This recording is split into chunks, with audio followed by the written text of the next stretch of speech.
A very good morning. This is the day that the Lord has made. We shall be glad so much, and then we rejoice in it. I hope it's raining around the areas you stay, and please be part of this blessing. We really thank God for this kind of rain. And I am here, of course, for the best name in television, Channel 44, to give you the news updates around the region and outside the region. My name is Nwahera Bill Clinton, and to begin with, around Africa, votes are being counted in Nigeria a day after violence and delays marred the governor and states assembly elections in some parts of the country. A few states, including Lagos, are allowing voting for a second day. Some 800 candidates are contesting the influential governor and state assembly seats.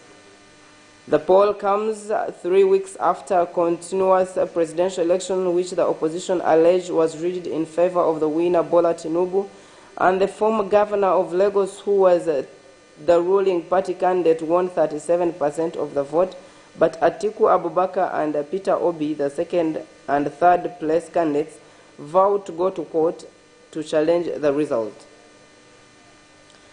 And then on the soils of Africa still, a South African accountant who was investigating high-level corruption cases has been shot dead along with his son. Koloti Murray, of 50 years, was the liquidator for Bosasa, a company implicated in numerous government contract scandals. He also works as a liquidator for firms linked to the wealthy Jupiter brothers, who deny bribery accusations. Police will see if this is a link between Mr. Murray's murder and these corruption investigations, and the reason to be shot by a known gunman while driving in Johannesburg with his 28-year-old son, Thomas, a legal advisor, on Saturday. And then, so far away from the region, in Asia, the leader of the Taliban has ordered Afghan officials to sack relatives they have hired to government positions. Habatullah Akhundzada's decrees say officials should replace appointed sons or other family members and refrain from hiring relatives in the future. The Taliban dismissed some senior staff when they took power in 2001, while others fled.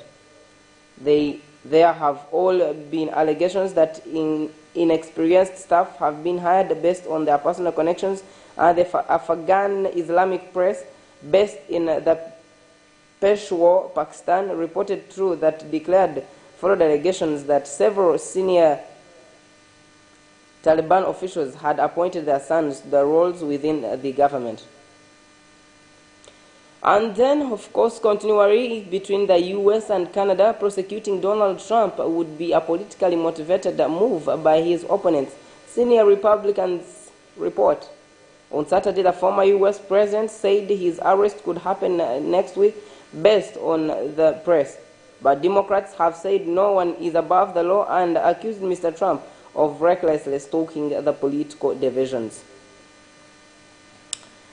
And then, continually around the Middle East, Iran says Saudi Arabia has invaded Iranian President Ebrahim Raisi for an official visit just a week since the countries agreed to restore diplomatic relations.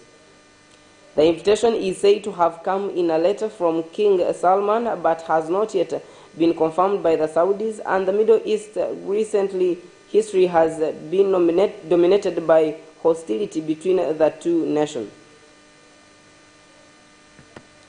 That brings us to the end of today's news updates, and more details of these stories and so other news stories will be given to you and told to you by Mercy Gashegu Sembata in our afternoon news in brief. Please stay on Channel 44 for the newest day's programming. Do not blink, or do not touch your remote for the best. The pastor's program now is next. Please be blessed by Channel 44.